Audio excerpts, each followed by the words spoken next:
여러분, 교회의 주인이신 예수님께서 우리를 보면서 기뻐하실 때가 언제일까요? 여러 가지로 기뻐하시겠지만 바로 우리가 하나 되어서 서로 사랑할 때입니다. 그럼 반대로 언제 슬퍼하실까요?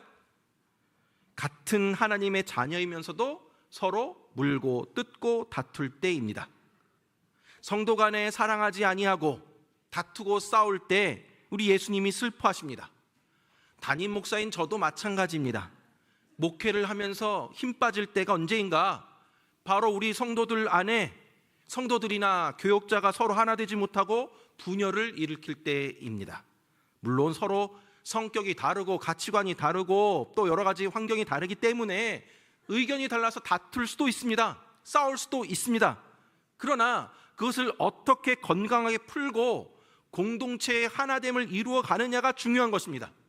아무리 개인의 은사가 뛰어나고 사역을 잘해도 공동체의 하나됨을 깨트려 버리는 것은 하나님이 기뻐하지 않는 일입니다. 사도 바울은 빌립보서를 통해서 계속해서 공동체의 하나됨을 강조하고 있습니다. 사도 바울은 왜 계속해서 교회가 하나 되어야 한다라고 강조하고 있는 것일까요? 나중에 살펴보겠지만 빌립보서 4장에 가보면 이 빌립보 교회는 유오디아와 순두계라는 이 두 여성 지도자 간에 다툼이 있었습니다. 그로 인해서 어려움을 겪고 있었습니다. 이 유오디아와 순두계는 빌립보 교회의 일꾼 중에 일꾼이었습니다. 정말 교회를 위해서 헌신하며 주도적으로 일을 하고 정말 기둥과 같은 존재들이었습니다. 그런데 문제는 이 둘 사이가 안 좋은 겁니다. 서로 네 편 내 편 편가르고 자기 세력을 만드는 것입니다. 그래서 교회를 분열과 다툼으로 이끌어갔던 거죠. 이 사실을 감옥에 있는 사도 바울이 전해 듣고서 빌립보 교인들에게 하나가 되어야 한다라는 것을 계속해서 강조하며 편지를 쓰고 있는 것입니다. 지난주에 살펴본 것처럼 우리 그리스도인들은 하나님 나라를 이 땅 가운데 미리 보여주는 모델 하우스와 같은 존재로서 오직 그리스도의 복음에 합당하게 생활을 해야 합니다. 우리가 오직 그리스도의 복음에 합당하게 살기 위한 구체적인 방법이 무엇이었습니까? 한 마음으로 서고 한 뜻으로 복음의 신앙을 위해 협력하고 또한 대적하는 자들을 두려워하지 말라라고 하였습니다. 오늘 본문에서도 사도 바울은 그리스도의 복음에 합당한 삶을 살기 위해 하나가 되어야 한다라는 것을 거듭 강조하고 있습니다. 1절 말씀 보면 그러므로 그리스도 안에 무슨 권면이나 사랑의 무슨 위로나 성령의 무슨 교제나 긍휼이나 자비가 있거든 이라고 나와 있습니다. 빌립보 교회 성도들은 바울을 통해 복음을 듣고 예수님 영접하여서 구원을 얻었습니다. 그래서 그들은 하나님의 자녀가 되었고 또 하늘나라 시민이 되었습니다. 이를 통해 빌립보 교회 성도들은 그리스도께서 교회를 통해 주시는 권면을 받았습니다. 또 그리스도께서 교회를 통해 주시는 사랑 위로를 받았습니다. 또 성령의 인도로 성도 간의 풍성한 교제를 누렸습니다. 그리스도의 긍휼과 자비를 교회와 성도를 통해 경험했습니다.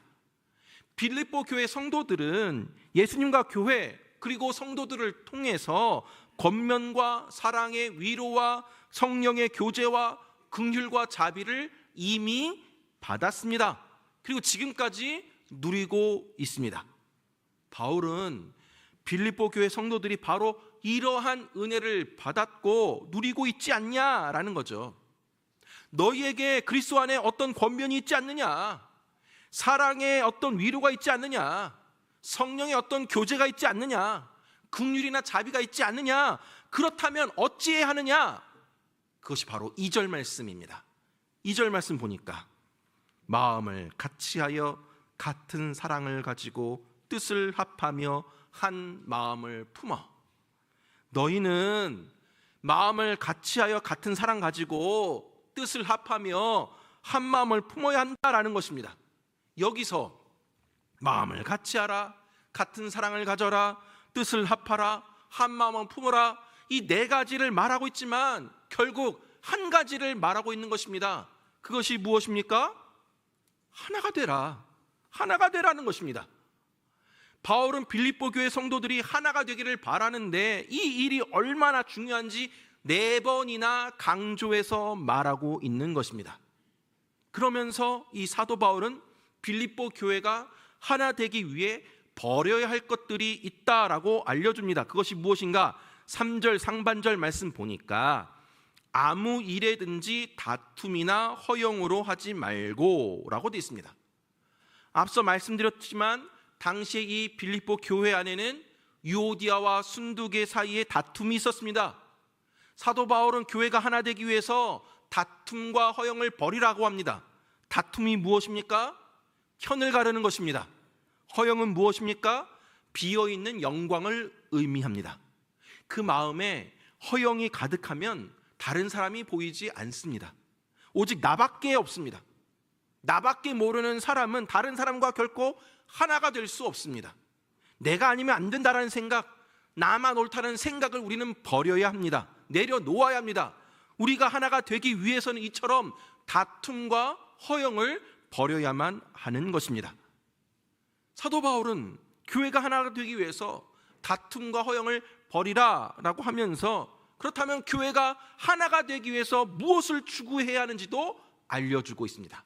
첫 번째로 하나가 되기 위해서 겸손해야 한다라는 것입니다. 3절 하반절 말씀 보니까 오직 겸손한 마음으로 각각 자기보다 남을 낮게 여기고, 겸손한 마음으로 각각 자신보다 남을 더 낮게 여기는 마음을 가져야 한다는 것입니다. 상대방을 하나의 인격체로 존경하고 인정해야 한다라고 말하고 있습니다. 두 번째로 자기 일을 돌볼 뿐만 아니라 다른 사람의 일도 함께 돌봐야 한다라고 말합니다. 4절 말씀 보니까 각각 자기 일을 돌볼 뿐더러 또한 각각 다른 사람들의 일을 돌보아 나의 기쁨을 충만하게 하라. 자신의 일을 돌보라라는 말은 자신의 일은 자기가 알아서 하라라는 것입니다. 자신의 일을 자신이 할 때 남에게 피해를 끼치지 않을 수가 있는 것입니다. 여러분, 우리는 예수님을 믿는다고 가정 일을 소홀히 해서는 안 됩니다. 우린 예수님 믿는다고 해서 학교 공부 소홀히 해서는 안 됩니다. 자기 일은 전혀 돌보지 아니하고 가정도 챙기지 아니하고 일터도 챙기지 아니하고 늘 다른 사람들의 일만 쫓아다니면서 돌보겠다라는 사람은 무책임한 존재인 것입니다. 또한 우리는 다른 사람들도 돌보아야 합니다. 늘 자기 일만 돌보고 자기 가족만 챙기고 내 새끼만 챙기고 그리고 다른 사람들은 어떻게 살든지 말든지 전혀 관심 없이 살면 그것 역시 정말 이기적인 존재인 것입니다. 오늘 사도 바울은 자기 자신의 일을 돌보는 것과 또한 다른 사람의 일을 돌보는 것, 이 둘 사이의 균형을 잘 잡으라고 하는 것입니다. 이 균형을 잘 잡아야지 교회 공동체의 하나됨을 이룰 수 있다라고 말씀하고 있는 것입니다. 바울이 이처럼 빌립보 교회 성도들이 하나 되는 것이 자신의 기쁨을 충만하게 하는 거다라고 이야기합니다. 4절 하반절 말씀 보니까 나의 기쁨을 충만하게 하라. 이 기쁨은 바울 개인의 기쁨이 아니라 사도로서의 기쁨, 즉 교회를 세우시기 위해 예수님께서 부르신 일꾼으로서의 기쁨을 의미하는 것입니다. 바울의 기쁨은 곧 하나님의 기쁨입니다. 바울은 빌립보 교회 성도가 하나가 되어서 하나님의 기쁨이 충만해지기를 간절히 원하고 있었던 것입니다. 마지막으로 우리가 하나가 되기 위해, 바울은 하나가 되기 위해 반드시 가져야 하는 것을 이야기합니다. 그것이 무엇이냐? 바로 그리스도 예수의 마음을 가져야 한다라는 것입니다. 오늘 이 부분을 집중적으로 중점적으로 살펴보도록 하겠습니다. 5절 말씀 보니까 너희 안에 이 마음을 품으라 곧 그리스도 예수의 마음이니. 우리 함께 한번 5절 말씀 같이 읽겠습니다. 시작.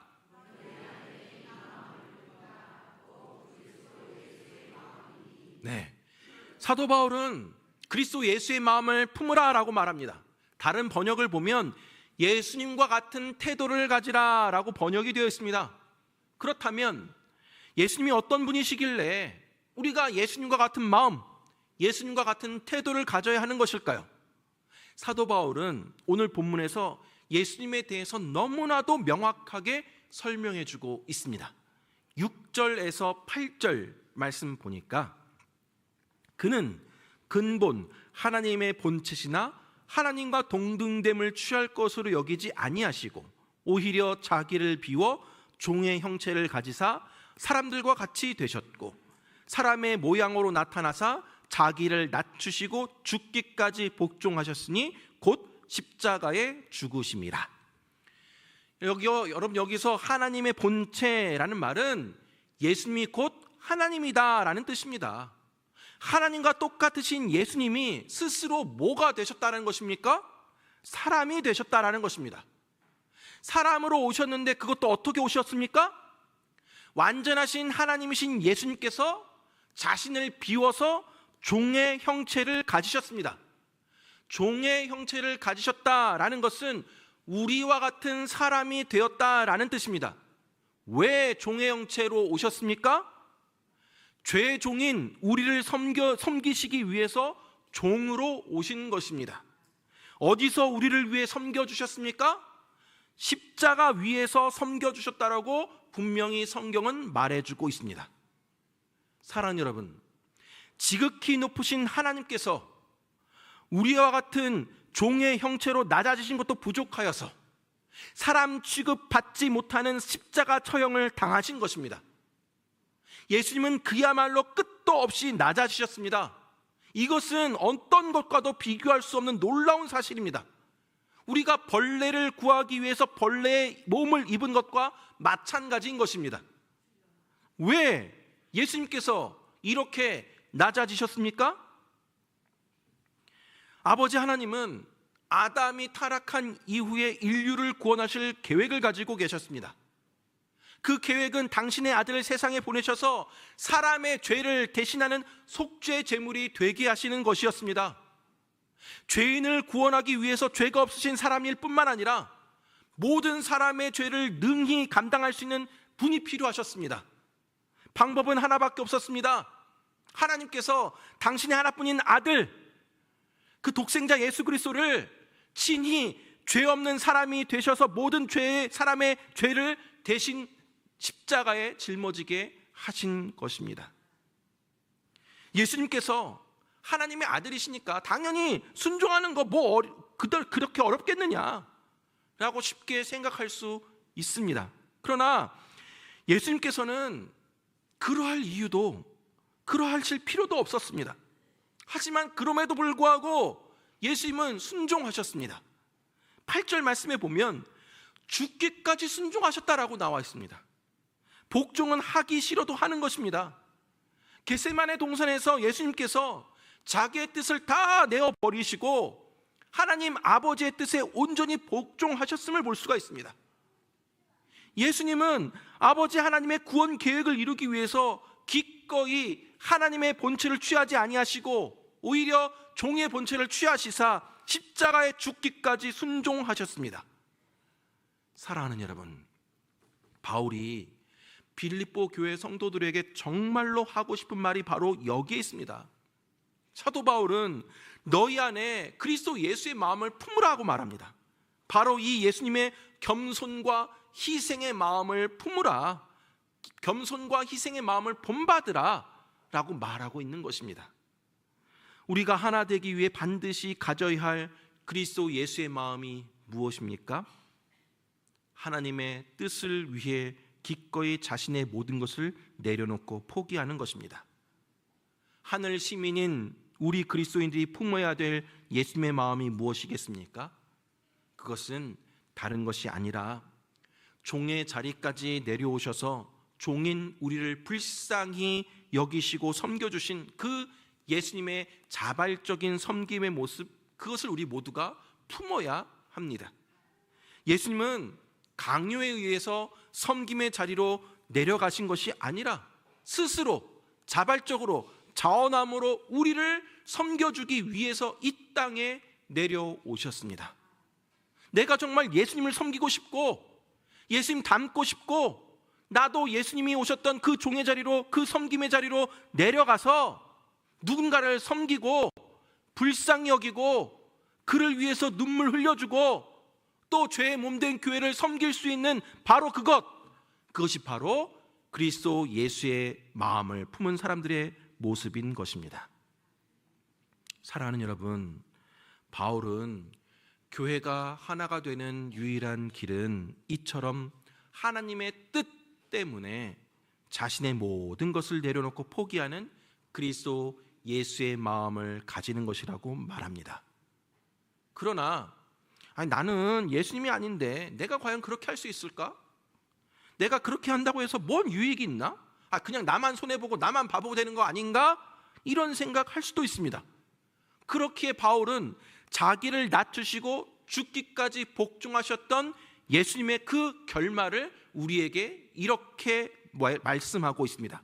9절에서 11절까지 말씀 보면, 이러므로 하나님이 그를 지극히 높여 모든 이름 위에 뛰어난 이름을 주사 하늘에 있는 자들과 땅에 있는 자들과 땅 아래에 있는 자들로 모든 무릎을 예수의 이름에 꿇게 하시고 모든 입으로 예수 그리스도를 주라 시인하여 하나님 아버지께 영광을 돌리게 하셨느니라.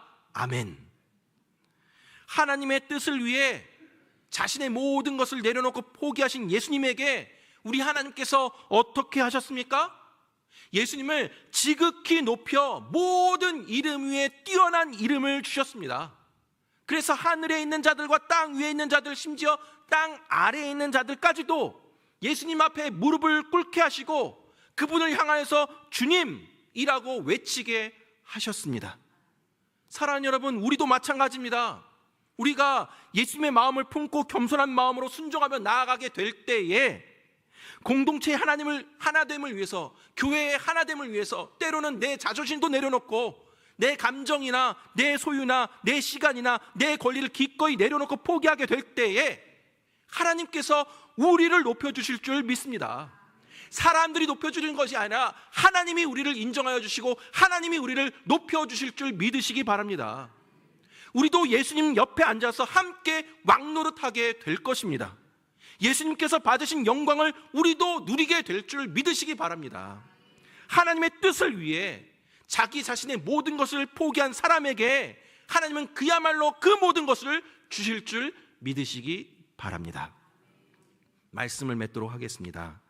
사랑하는 여러분, 사도 바울은 오직 그리스도의 복음에 합당한 삶을 살기 위해 하나가 되어야 한다라는 것을 거듭 강조하고 있습니다. 모든 성도가 하나로 똘똘 뭉칠 때 복음에 합당한 삶을 살아갈 수 있습니다. 하지만 하나가 되는 것이 중요하다라는 사실을 잘 알지만 실제로 하나가 되기는 쉽지 않습니다. 오늘날 얼마나 많은 교회가 다툼과 분열로 상처투성이가 되었는지 모릅니다. 우리는 주 안에서 한 형제요 한 자매라고 말하지만 실제로 한 형제 한 자매로 지내는 교회가 많지 않습니다. 오늘 본문의 빌립보 교회도 마찬가지였습니다. 그렇다면 우리 영주 동북교회는 어떻습니까? 우리 교회는 지금 성도들 안에 한 마음 한 뜻으로 하나 되어 있습니까? 한 형제 한 자매라고 자신 있게 말할 수가 있습니까? 사랑하는 여러분, 오늘 본문에서 바울은 우리가 그리스도 예수의 마음을 품을 때 하나가 될 수 있다라고 말해주고 있습니다. 그리스도 예수의 마음이 무엇입니까? 하나님의 뜻을 위해 자신의 모든 것을 포기하고 내려놓는 것입니다. 예수님은 죄인인 우리를 구원하시려는 하나님의 뜻에 순종하기 위해서 그 모든 것을 내려놓고 포기하고 이 땅 가운데 오셨습니다. 하나님의 본체이신 그분이 그것을 취하지 아니하시고 대신 종의 본체를 취하셔서 우리와 같은 사람이 되어 주셨습니다. 그리고 우리의 모든 죄인들의 모든 죄를 대신 짊어지시고 십자가에 못 박혀 죽으셨습니다. 이것이 예수 그리스도의 마음입니다. 바울은 이 마음을 우리가 품어야 한다라고 말하고 있습니다. 사랑하는 여러분, 예수 그리스도의 마음은 자신의 권리를 포기하는 마음이고 하나님이 세우신 권위에 복종하는 마음입니다. 희생과 섬김의 마음입니다. 내 옆에 사람이 내 마음에 안 들지만, 내 옆에 성도가 나를 힘들게 하지만 내 이웃을 내 몸과 같이 사랑하라라는 하나님의 뜻을 이루기 위해서 내 자존심, 내 명예, 내 시간, 내 물질 등을 기꺼이 포기하고 내려놓을 수 있기를 바랍니다. 이것이 예수 그리스도의 복음에 합당한 삶이며 하늘 시민으로서 우리가 살아야 할 마땅한 삶인 것입니다. 하지만 이러한 삶을 사는 것 쉽지가 않습니다. 내 힘과 내 의지로 되지 않습니다. 그러나 내 의견이 옳다라고 생각이 될 때, 내 고집을 세우고 싶을 때, 나를 드러내고 싶어야 할 그런 마음이 있을 때, 사랑하는 여러분, 우리의 마음의 눈을 들어 십자가를 보시기 바랍니다. 우리 주님을 바라보십시오. 죽기까지 복종하신 예수님의 겸손과 희생을 생각하며 우리도 겸손히 순종하고 희생할 수 있게 되기를 바랍니다. 그럴 때 우리 주님께서 우리에게 평강과 기쁨을 주실 것이며 교회가 하나 되는 기쁨을 누리게 될 줄 믿습니다. 우리가 그리스도 예수의 마음을 품고 하나가 된다면 주님을 기쁘시게 하는 교회로 하나님께 영광 돌리게 될 줄 믿습니다. 이번 한 주간도 예수 그리스도의 마음을 품어 겸손한 마음으로 순종함으로 우리 공동체의 하나됨을 이루어 나가는 저와 여러분들 되길 주님의 이름으로 축원합니다.